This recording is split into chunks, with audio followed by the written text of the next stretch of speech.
விவசாய நோக்கத்திற்காக கிள்ளான் வட துறைமுகம் வாயிலாக 20 ட்ரோன்களை கடத்தி கொண்டு வரும் முயற்சி முறியடிக்கப்பட்டுள்ளது. அவற்றின் மதிப்பு 1.56 மில்லியன் ரிங்கிட் ஆகும் என சுங்கத்துறையின் உதவி தலைமை இயக்குனர் ரைசாம் சித்தாபா எனும் முஸ்தபா கூறினார். ஏப்ரல் 23ஆம் தேதி 20 அடி அளவிலான சரக்கு கொள்கலன் அங்கு தடுத்து வைக்கப்பட்ட போது அந்த கடத்தல் முயற்சி அம்பலமானது.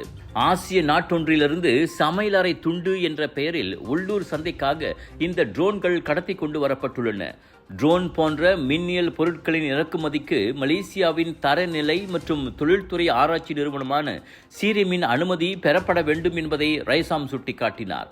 இதனிடையே அதே துறைமுகத்தில் மே 7ஆம் தேதி மேற்கொள்ளப்பட்ட சோதனையில் வரி செலுத்தாத 21,351 லிட்டர் மதுபானங்கள் பறிமுதல் செய்யப்பட்டன. தளவாட பொருட்கள் என்ற பெயரில் ஏமாற்றி கடத்தி வரப்பட்ட அவற்றின் மதிப்பு 2.81 மில்லியன் ரிங்கிட் ஆகும். மேற்கண்ட 2 சம்பவங்களும் 1967ஆம் ஆண்டு சுங்க சட்டத்தின் கீழ் விசாரிக்கப்படுகின்றன.